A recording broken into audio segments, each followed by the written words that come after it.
Ora Na everyone, and welcome to these new episodes of our Pacific Toks, where I engage in active conversations with my guests to talk about the challenges of our world and seeing them through a Pacific lens. Today, I am very pleased to welcome to the show Joyana Finch. She's a graduated from the University of Auckland as the first Pacific woman in history with a degree in Mechatronic Engineering. I have no idea what it is, but she will tell us more about it. She's also a writer. She's a speaker, encouraging the younger generation towards a career in engineering. And we will talk to her about this very specific field, the place of women in the Pacific and in tech also, and all those very interesting topics.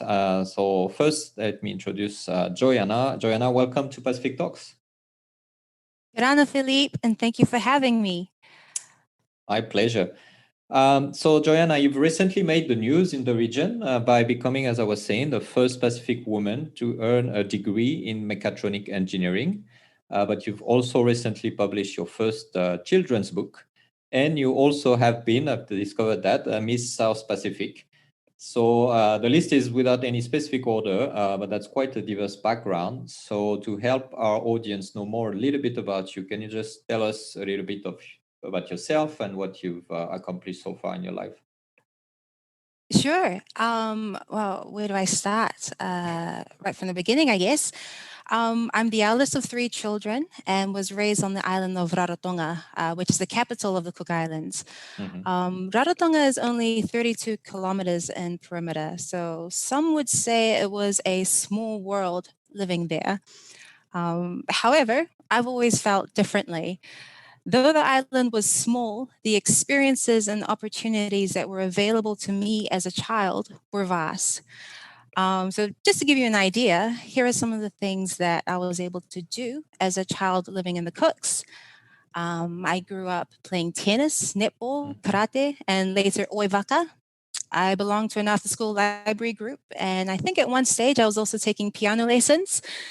I got to experience being an exchange student in Kamehameha High School in Hawaii. I got to represent the Cook Islands in the Children's Millennium Festival that was held in New Zealand. That was fun. I got to compete in the Wakaama World Championships, also held in Aotearoa. I modeled resort wear at weekly fashion shows from a young age and competed in triathlons. And as a Cook Island dancer, like many young people in Raro, performing at resorts in front of large crowds was a regular thing, which really helped with one's self-confidence. There were also numerous traveling opportunities to promote our paradise. Cook Island dancing took me to the Edinburgh Tattoo Festival in Scotland and at another event in Taipei, Taiwan. And then joining Miss Cook Islands then took me to Papua New Guinea to compete for the Miss South Pacific title. And then around the Pacific, after I was blessed with that title. So, sorry, not to rant, but my point is, though Rarotonga, the island itself, was small, the life that I was able to live growing up there was big. So by the time I started a degree in engineering at the University of Auckland, I wasn't really swayed by the lack of Polynesian faces in the engineering faculty. Sure, it felt a bit strange and was a stark contrast to the home island scenery, but I believe, thanks to my Cook Islands upbringing, I had a good level of self-confidence and self-esteem. And looking back, I realized that because I had that attitude, I was never really disheartened or discouraged when faced with a challenge. Instead, I was adamant that I was 100% capable of finding a solution, and it was only a matter of committing the time and effort required.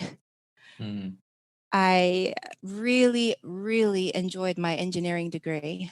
There was so much new knowledge to learn, and I was hungry for it. Engineering to me is science and application. Science teaching you how our physical world works, and the application side showing you how you can make this work for you. And to me, that part was the exciting part. I felt I was being equipped with the skills to be a maker of things. And that right there, I've now identified as a key component to being happy in life, well, at least for me anyway. My first engineering job was as an electrical draftsman, producing circuit schematics for power and control networks. It wasn't long before I progressed to being a low-level controls engineer, where I was actually designing those networks and programming programmable logic controllers, which are the industrial-rated computers, basically, to control machines. The best part about that role, I believe, was getting to travel overseas to commission projects.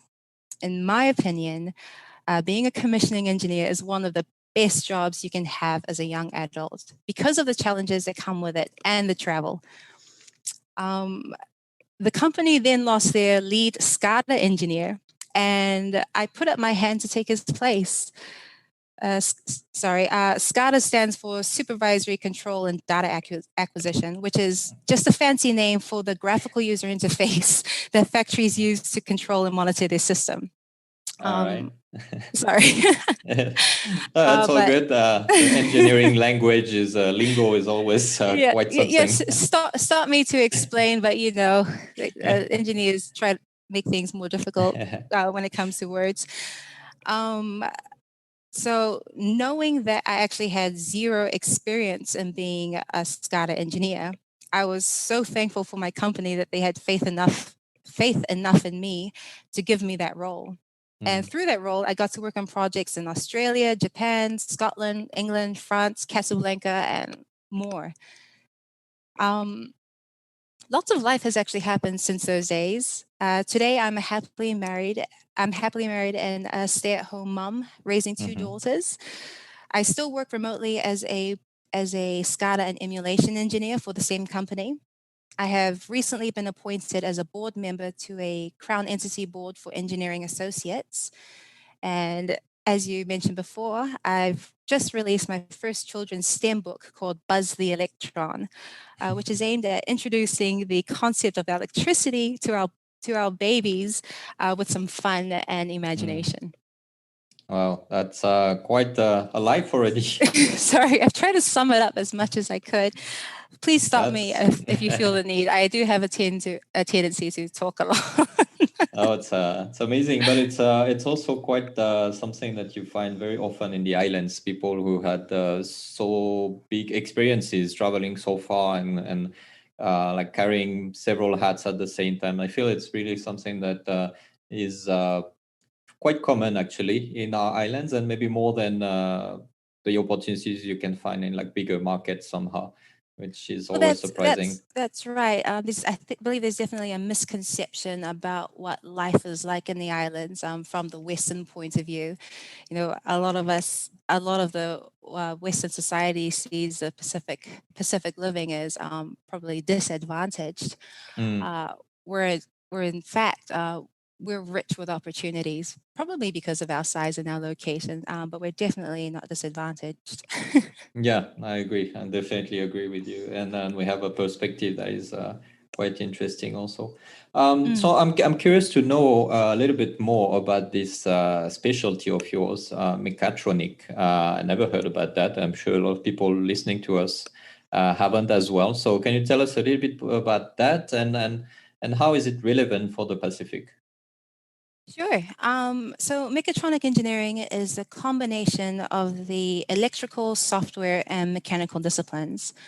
Whenever there is an exchange between those engineering components, mechatronics engineer is required for the integration. So if a machine is able to monitor its environment, process that data, and then respond accordingly, that behavior is termed smart in the tech world. Smart machines require mechatronic engineers. And these days, it's very unusual to develop a non-smart machine. My point being is that mechatronics can be applied to almost anywhere. Just thinking about the areas relevant to the Pacific, possibly natural disaster protection systems, if we were to automate warnings and monitoring, that would come under mechatronics. Sustainable technology, so solar power systems would come under mechatronics.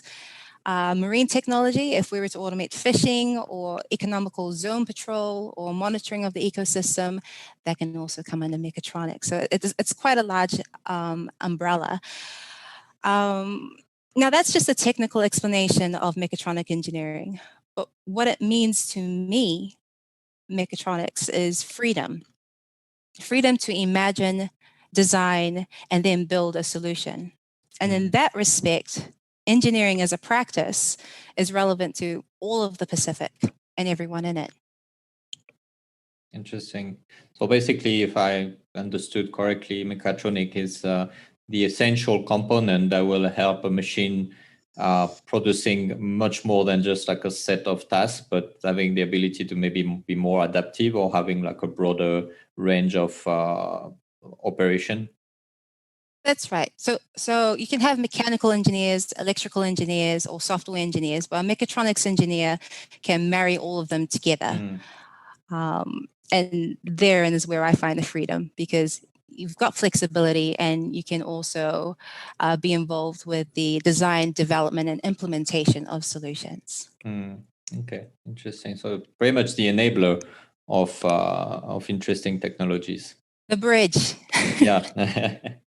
Not in terms of civil engineering. Yeah. That's a different bridge. Yeah. So we were talking about the fact that the Pacific is full of opportunities, but yet we are quite far from the main centers of innovation. And when we talk about innovation, one must think first about the US, Europe, China, all those places. Yet we have some tech communities that have been created in our islands, but it's still a very young movement. Do you think that in the context of our region, it's important for our people to be more involved in this sector, such as yours? Absolutely. Absolutely, it's important.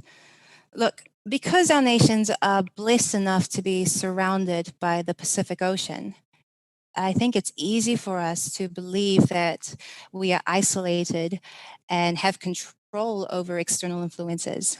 But that's an illusion. Whether we like it or not, the world continues to advance technologically, becoming more automated and more connected. The effect of this is experienced by us as our world getting smaller, so that even the far corners of the earth are accessible. And I believe that's a wonderful thing. But what it means for us in the Pacific is that we are also accessible. And unless we're willing to give up the mod cons of today, like the internet or international trade, you can't stop technology coming to us.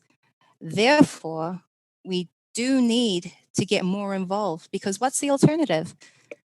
If we play ignorant and shun the movement, then we make ourselves only vulnerable to the effects of technology, when instead we could embrace the knowledge and potentially become contributors and drivers of its direction, which puts us in a position of control. We could ensure that the tech used in the Pacific stays true to our cultural values. What's an example? So, for example, environmental sustainability is a common Pacific value, looking after our land and sea. In the Cook Islands, and I'm sure all around the Pacific, if the sea life in a lagoon is depleted, it is very normal for the leaders to declare arawi. For those who are listening, arawi is basically an area where any form of fishing is forbidden, and only when the sea life has been restored will the arawi be lifted. Now, if lagoon fishing technology became automated, we would want to make sure that the marine ecosystem is being monitored, and that arawi is also automated as part of the new system. And that's an example I can think of bringing some Pacific mindedness to technology as it evolves. Yeah, it's interesting that you're using the concept of the rahui, because it's indeed a traditional way of managing the maritime space, basically, whether the lagoon or all the areas around the islands. Yet it has found a new, more modern use because of the environmental issues that we are living right now. So when you talk to people in the island, sometimes you see them opposing modernity and tradition, or tech and tradition. My point of view from my special position, because I was not born there, but I've lived there most of my life, is when I look at the navigators and all those great canoes and all that, I believe the Pacific people have been engineers all their lives. And I found a quote from you, which I think means that you probably agree with that vision also, when you say our ancestors were engineers and creatives pioneering around the Pacific on vessels designed and manufactured by themselves. For me to be an engineer almost feels like continuing tradition. And I found this quote very interesting. So how do you think we can bridge, and back on the concept, the metaphor of bridge, between Pacific culture and the need to engineer and create solutions for the future? You know what, Philippe? This has been a topic for discussion since as long as I can remember. How does modernization fit with our traditional culture? And to me, traditional culture is a funny thing because at some point in time, the things we regard now as traditional have to have first been introduced as something new, right? That's true. Because nothing has existed forever. Something is created and is the modern thing, and after an amount of time, it becomes traditional because a new modern thing has taken its place. And I believe that is a very normal and natural progression of culture. I mean, can you imagine what our world would look like if our ancestors had said no to the first vaca that was built because it was new technology? Culture has to be fluid. I personally find it helpful to break down culture into two parts: traditions and values. Values are our foundation and beliefs, while the traditions are the practices that surround our values. Now, I believe cultural traditions do change. However, cultural values should not. And this is what I think our people today need to keep in mind. For example, of a tradition that's changed. I love Cook Island dance. I haven't danced since my wedding day, but I still watch the local competitions every year. And everyone knows that if you look at footage of the local dances 10, 20, 30, 50 years ago, the dance technique has changed significantly. Today in the Cook Islands, the dance movements are much more concise and controlled compared to previously. And even the costume norms have progressed aesthetically and structurally, but no one's really opposed to that, are they? What our people need to realize is that willingness to change and move with the times is not throwing away tradition. If anything, it's keeping tradition. Because our ancestors were willing to voyage out into the ocean and change their homelands. Their clothes changed, their language changed. What really matters, I believe, is that our cultural values are carried over to the new traditions and technologies. And to ensure that happens, it's imperative that we have Pacific people involved with the development of new technologies. There's no stopping technology coming to us. So if we don't put our culture into the technology that we're consuming, then we'll be consuming someone else's culture. And that's when a culture can be lost. Yeah, and I think that's a very important point that you're raising here, is that most of people's resistance toward technology or innovation is due to the fact that it's kind of imposed on them, such as like social medias have been imported, and they come from a different value system. They come from a different way of life compared to our islands. And I was talking about that with in a previous episode with Taiwan Digital Minister Audrey Tang, who's quite a reference in social innovation. And I was asking her how we make sure that technology or innovation still remains a good thing for people and not becomes harmful. And she told me, well, it's easy when it's designed from the people's perspective.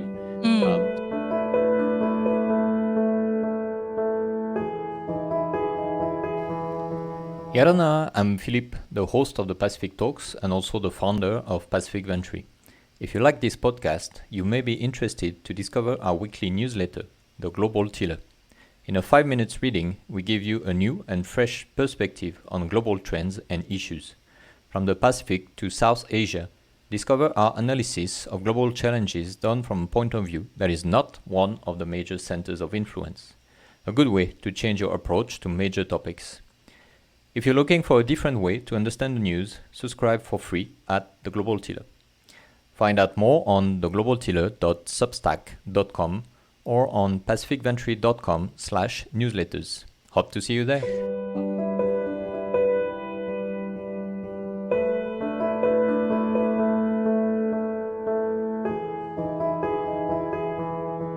So do you think that's exactly what is important right now in the Pacific, is to catch up on the race, to say, okay, now we're going to create our own technology, or at least reappropriate the existing technology to make sure it's relevant for our context, for our values, for our social organizations and stuff? Yes, as I mentioned before, that is exactly the reason Pacific people need to become more proactive and technically inclined, so that we as a people can influence the direction of technology within the Pacific and make it more Pacific driven. And also so that we can ensure our cultural values are translated appropriately into the new systems and tech. Values like respect for the environment, respect for the elderly, respect for the deceased, respect for families and for communities as a whole, rather than just being business-minded. But how do we get people interested? I think is the tricky part. 3 points come to mind.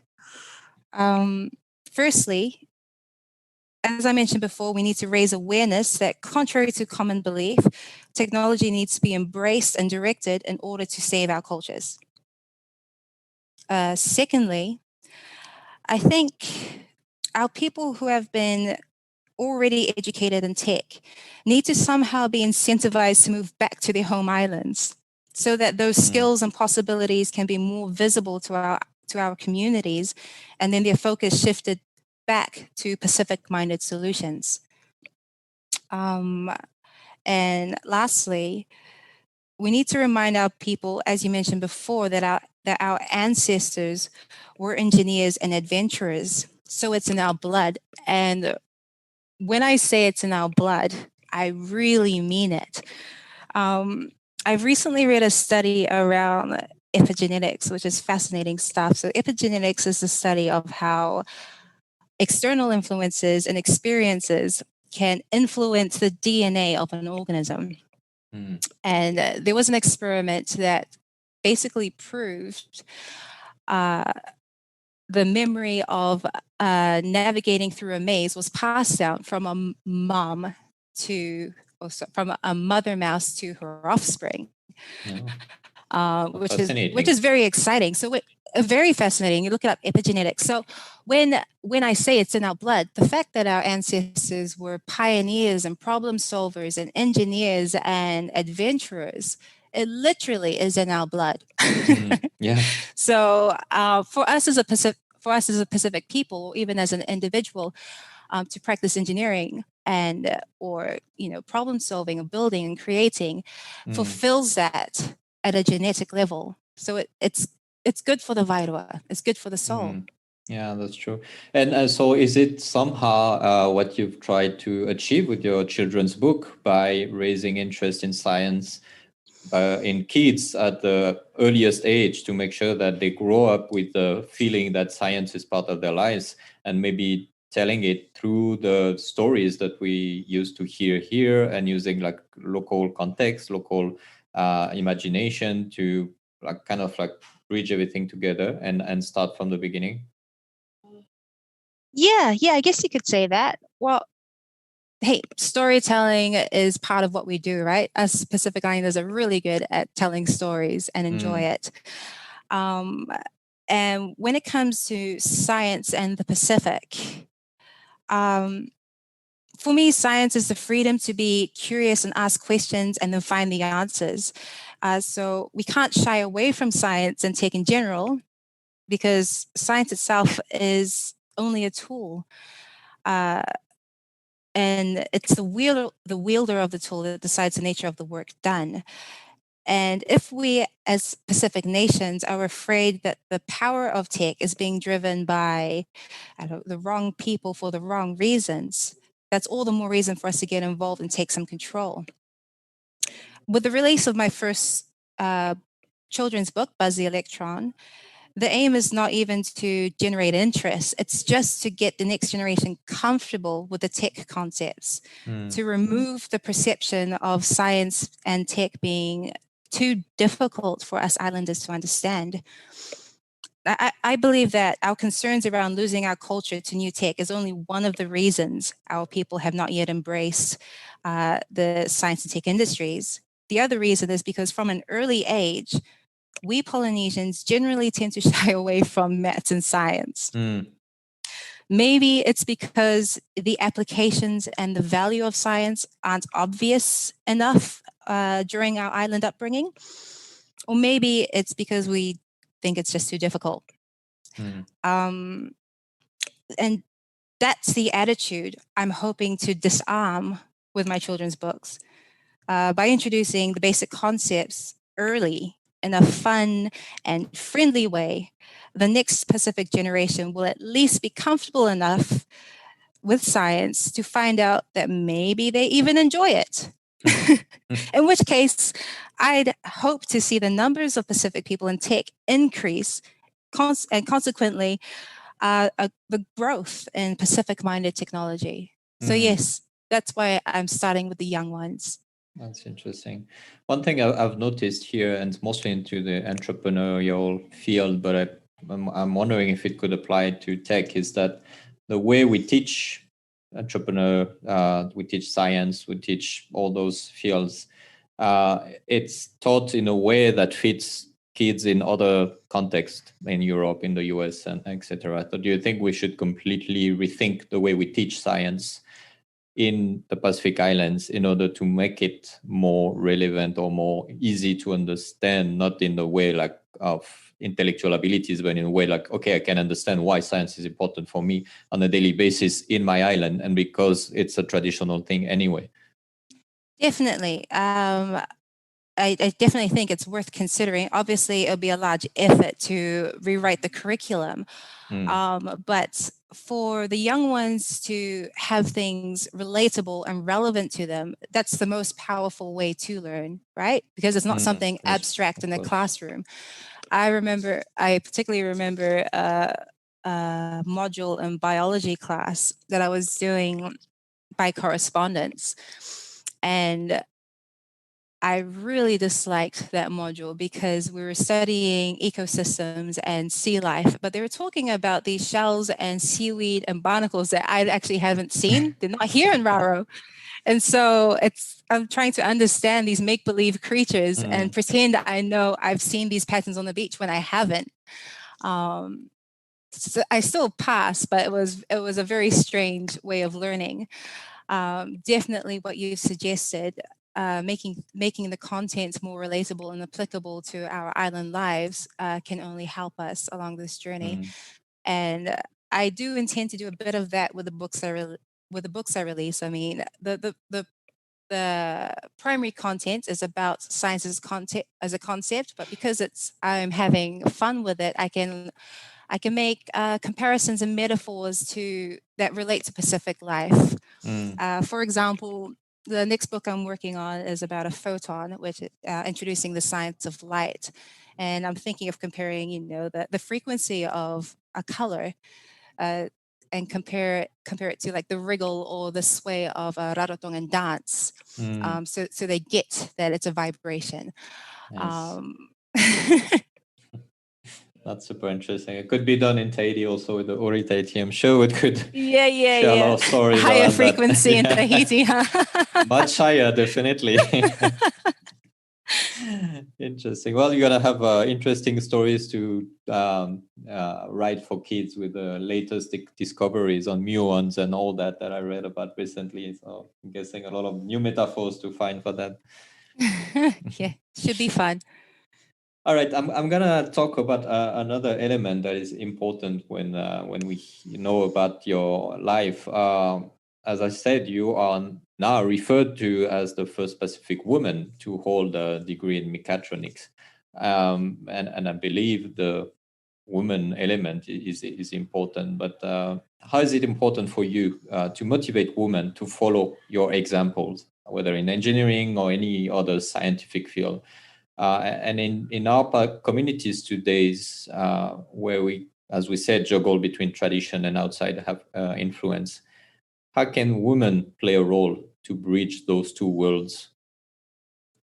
Um, there's no question that it is indeed a juggle between traditions and outside influences. Mm-hmm. And let's be honest, to avoid driving a car, using a phone, flushing a toilet, or using electricity in the name of keeping tradition is, at the very least, impractical. So a balance must be struck between our culture and outside influences. And from my point of view, women can help facilitate this balance in two ways. Firstly, they can influence the direction of technology by being involved themselves in the tech industries. It's important for me to have women in tech because to develop solutions that benefit women, families, and communities, you need a woman's perspective involved. Secondly, women influence the values of the next generation. Because we are the mothers of our Pacific communities, and we collectively have a very strong influence on the values passed down to our children. And by instilling our cultural values into our children, as well as gearing them up to be comfortable and involved in tech, I believe women play a crucial role in the survival of our culture. Interesting. Yeah, I was watching recently the documentary Coded Bias on Netflix. I don't know if you've seen that, but it's thanks to women and minority women that we have basically we are aware now that algorithms are biased because all the people working on that were white men. So obviously they just did the work on their own perspective. So definitely prove the fact that not only we need more women, but we need people from different cultures to make sure that the innovation take care of their own problems and situations and perspective on the world. All right. So at this stage of the podcast, what I like to do usually is to kind of have mind colliding with each other, a great mind against another great mind, and I go dig into the books that I read to find a quote that I will read to you and have your view on that. So for you, I chose a book from Stuart Russell. You probably know this writer and academic, very famous in the field of artificial intelligence. And his recent book is called Human Compatible. And he says this: more than 100 billion people have lived on Earth. They have spent on the order of 1 trillion person years learning and teaching in order that our civilization may continue. Up to now, its only possibility for continuation has been through recreation in the minds of new generation. That is now changing. Increasingly, it is possible to place our knowledge into machines that by themselves can run our civilization for us. So, what do you think of this quote? And especially in the context of the Pacific, where the passing of knowledge has been interrupted at some point because of history, and where we need more than ever to ensure the continuity of our local knowledge. So, how can the engineering process come into play for in that specific matter? I don't think we should be afraid of transferring our knowledge to machines. We can do that as well as continue our person-to-person methods if we like. You know, archiving our history has always been a thing that we do through paintings, carvings, songs, stories, you name it. Using the new technology to archive our knowledge is natural progression from my point of view. So it's a win-win, if you ask me. However, the alarming part of what Stuart Russell writes is when he implies that civilization will be run for us by the machines. And as much as I am pro and excited about the advancements of tech, even I'm concerned about that notion. artificial intelligence and data collection are both amazing as well as dangerous developments in the tech world. Most engineers I know have their laptop cameras always covered. And when Apple updated their software to show you when an app was accessing your camera and microphone, you realize that we really are being watched all the time. Mm. Um, but it's all in the name of progress and convenience, because more data obviously makes it easier for an AI to be of service to us. But if we want to ensure that our knowledge is not forgotten and that our cultural values are being respected by the new artificial intelligence operations, again, we need to get more of our people on the development side of tech instead of just the consumer side. Indeed, I agree. And do you think that's also how the Pacific values, the way that we have respect for our elders, respect for the community, respect for the land, and all those elements you just mentioned? Do you think that those values could be key in preventing this kind of dystopian future that we all are afraid of for good reasons? I think we need to make them key. Maybe not to prevent, but to at least set some boundaries and restrictions. Because the possibilities that come out of artificial intelligence, though a bit creepy, are also very helpful. What we need to do is be in full control of how this tool is developed so that it is only helpful and not controlling us. I see. Interesting. All right. My last question for you. I've already picked your brain a lot, but a more open I don't know one. if it's the weather, but all these questions, I'm sweating. Well, that was not the point, but I'm glad you made all this effort. So, last question. What would be your advice or recommendation to any person who would like to become an agent of change for his or her community or for the globe in general? But regarding all the challenges that we've talked about today, can feel helpless for now. What would you say to someone, knowing what you've accomplished yourself, knowing what all that you've done already? I like that question. I don't think that I'm qualified to advise on being a world changer, but what I would definitely say is change starts with you. It's often said that the biggest battle goes on between your ears, self doubt, unbelief, and feeling helpless. And you can't hope to make changes that are beneficial to others if you yourself are feeling helpless. And from my experience, those kinds of feelings are rooted in a lack of understanding about the world and how it works.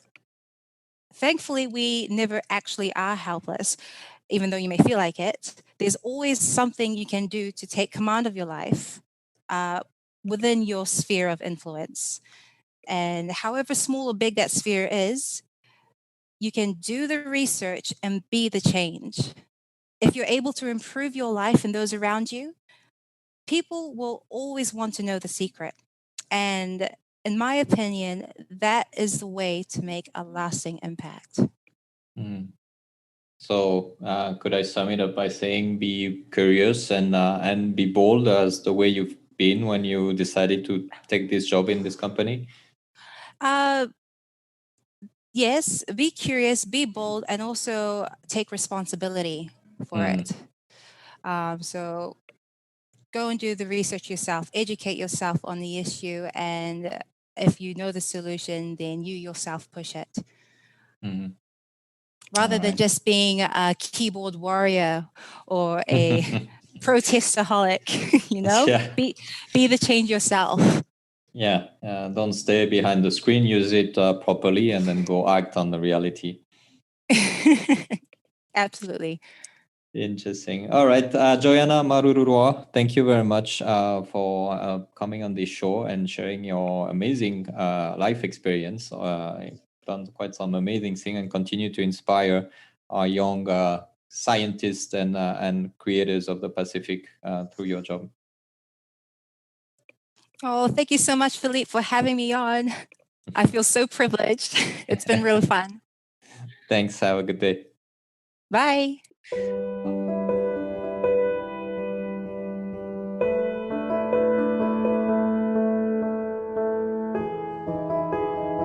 Hey, it's Philip again.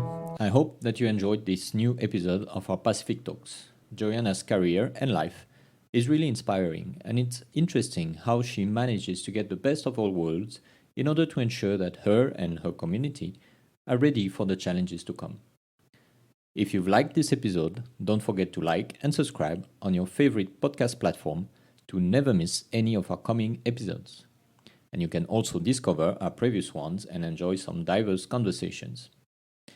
And because we're in the sharing economy, how about sharing this episode to your friends, colleagues, and family if you think they can enjoy it? Our goal is to spark conversations and ideas in our communities in the Pacific, but also everywhere, and make sure our Pacific voices are heard on global issues. The Pacific Talks will come back in a month with a new inspiring leader from our Pacific region to tackle and talk about other issues, other global challenges to come. Until then, take care. And if you want to reach out to us, shoot us an email, contact@pacificventure.com, and share your thoughts. See you then.